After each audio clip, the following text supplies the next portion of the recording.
Good afternoon दोस्तों। जैसा कि ये बहुत ही इंपॉर्टेंट इकोनॉमिक्स का क्वेश्चन आपके पास लाया है, जो कि इंपॉर्टेंट रखता है आरआरबी जेई में। तो मेजर पोर्शन आता है इकोनॉमिक्स से भी क्वेश्चन। तो क्वेश्चन चलते हैं, चला क्वेश्चन नंबर फर्स्ट पहले देखते हैं। The economic condition when there is only one buyer and many seller.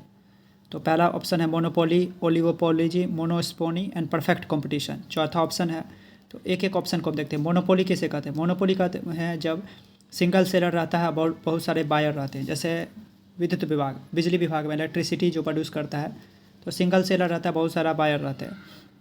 फिर चलते हैं दूसरा ऑप्शन में, ओलिगोपोली। ओलिगोपोली क्या कहते हैं?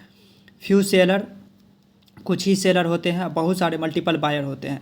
जैसे एग्जांपल टेलीकम्युनिकेशन, तो उसमें आता है फ्यू यहाँ पे रहता है बायर और बहुत सारा सेलर रहते हैं टेलीकम्युनिकेशन। मोनोस्पोनी इसका आंसर हो जाएगा। वन बायर, जब यहाँ पे जब एक ही बायर हो, अब बहुत सारा यहाँ पे खरीदने वाला एक ही हो, सेलर बहुत सारा हो, तो मोनोस्पोनी उसे कहते हैं। परफेक्ट कंपटीशन जब होता है, मल्टीपल सेलर और मल्टीपल बायर रहता है, तो परफेक्ट कंपटीशन माना जाता है। तो आप देखे भी होंगे बहुत सारे रेस्टोरेंट भी खुला रहता है, शॉपिंग मॉल सभी रहता है, तो परफेक्ट कंपटीशन माना जाता है। समझ गए? तो मोनोस्पोनी हमारा आंसर हो जाएगा। क्वेश्चन नंबर 2 चलते हैं। What is the primary objective of the physical responsibility and budget management? तो इसका क्या है? तो रिड्यूस द फिजिकल डिफेक्ट। तो फिजिकल डिफेक्ट के ही लिए यहाँ पे यूज होता है। अंडर 3% ऑफ जीडीपी के लिए फिजिकल डिफेक्ट के लिए ही यूज होता है। टू इंक्रीज द रेवेन्यू गलत, टू प्रमोट इकोनॉमिक ग्रोथ गलत, टू स्टेबलाइज द प्राइस गलत। फिजिकल डिफिशिएट को ही हटाने के लिए यूज किया जाता है यहाँ पे फिजिकल बजट मैनेजमेंट में। तो चलिए दूसरा question, which committee recommendation are being followed for estimating poverty line of India? तो यहाँ पे 1974 में बात की जाए तो वाई की अलग कमेटी बना था, उसके बाद लक्कबले कमेटी बना था, उसके बाद तेंदुलकर कमेटी बना था। तो यहाँ पे तेंदुलकर कमेटी हमारा हो जाएगा, followed by poverty line in के लिए पॉवर्टी तेंदुलकर याद रखना, स्टैंडर्ड है, याद रखना आपको सीधा। तो which organization replace the human development report? तो पहला ऑप्शन है world bank, world economic function, UNDP, तो United Nation, under United Nation development programme. तो ये हो जाएगा यूएनडीपी हमारा आंसर। इंटरनेशनल मॉनेटरी फंड है इकोनॉमिक ग्रोथ, तो ये हमारा इसमें हो जाएगा United Nation development programme report में। तो फिर उसके बाद चलते हैं rank of India of human development index 2023 में। तो 134वां रैंक है, पहले था 133, अब 2024 में आ गया 134 रैंक हो गया, एक बढ़ गया। समझ रहे हैं? तो economic activity can not be included in tertiary sector. Tertiary sector में मोस्टली सर्विस होता है, और सेकेंडरी सेक्टर में जो होता है मैन्युफैक्चरिंग होता है। Primary sector direct natural release होती है जैसे एग्रीकल्चर, और सेकेंडरी मैन्युफैक्चरिंग होता है, टर्सरी सर्विस होता है। तो वर्किंग इन कॉल सेंटर तो ये भी सर्विस हुआ, ट्यूशन सेंटर भी सर्विस हुआ, बैंकिंग भी सर्विस है। बी कीपिंग जो है हमारा मधु जो होता है पालन, तो उसे वो हमारा नहीं आता है, तो इसलिए यहाँ पे बी कीपिंग हमारा आंसर हो जाएगा। चलिए नेक्स्ट क्वेश्चन पे। तो विच of the following economics theory is associated with mix economy? तो कैनेसन इकोनॉमिक्स जो है हमारा मिक्स इकोनॉमी। देखिए पहले बात करते हैं, capitalist economy, socialist economy, mixed economy. Capitalist economy को हेड कहा कौन का है? एडम स्मिथ जो है कैपिटलिस्ट इकोनॉमी में है। सोशलिस्ट इकोनॉमी में कार्ल मार्क्स हो जाएगा। कैपिटलिस्ट में एडम स्मिथ, सोशलिस्ट में कार्ल मार्क्स, और mixed economy John Maynard Keynes, John Maynard Keynesian economic. यहाँ पे मिक्स पूछा है तो जॉन मैंडर्ड केनेसन इकोनॉमिक, तो याद रखना है आपको। कैपिटलिस्ट में एडम स्मिथ, सोशलिस्ट में हमारा कार्ल मार्क्स, सोशलिस्ट मतलब एस के याद रखना है, कार्ल मार्क्स हो जाएगा। मिक्स इकोनॉमी में जॉन केनेसन इकोनॉमिक्स। ये हो गया। The primary function of RBI, तो ये क्या क्या फंक्शन है आरबी का, ये देखिए। कंट्रोल इन्फ्लेशन, प्राइस ज़्यादा ना बढ़ जाए, मॉनेटरी पॉलिसी के लिए है, बैंकर्स बैंक के लिए है, प्रिंट करेंसी है, गवर्नमेंट बैंक के लिए है। तो यहाँ पे देखें, तो reduce the banking and financial insulation सही है। टू प्रमोट इकोनॉमिक ग्रोथ बिल्कुल सही है। टू कंट्रोल इन्फ्लेशन सही है, तो ऑल ऑफ द हमारा आंसर हो जाएगा।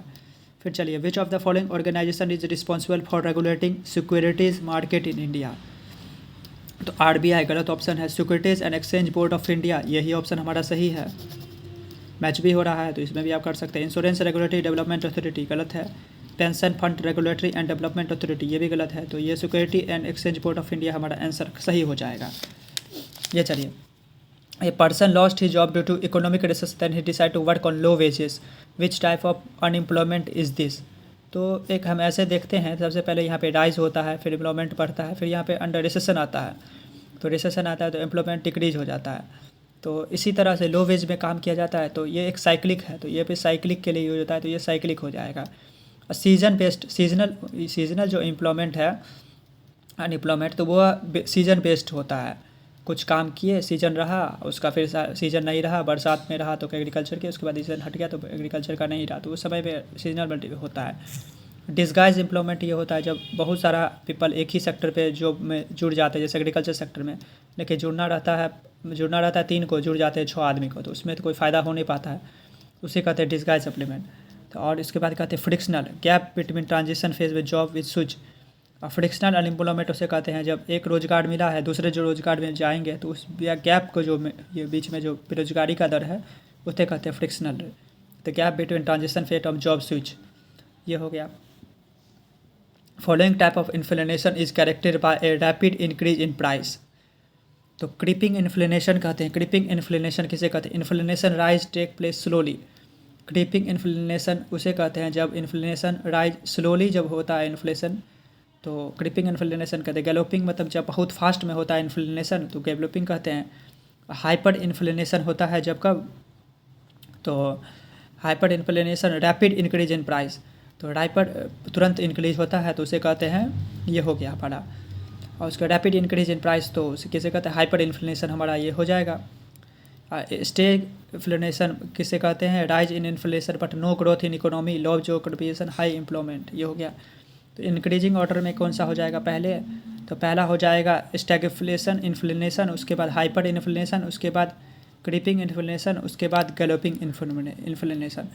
तो स्टैगफ्लेशन से बहुत ही कम ही इन्फ्लेशन जो इकोनॉमिक ग्रोथ नहीं हुआ, फिर हाइपर इन्फ्लेशन रैपिड इंक्रीज किया, फिर क्रीपिंग जो स्लोली हुआ, फिर गैलोपिंग सबसे ज़्यादा हाई हुआ।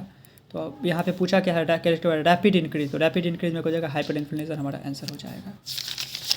तो चलिए अब नेक्स्ट पे चलते हैं। Gross domestic product minus depreciation is equal to net domestic product, ये आपको याद रखना है, बहुत ही स्टैंडर्ड है, सब एग्जाम में पूछा गया है।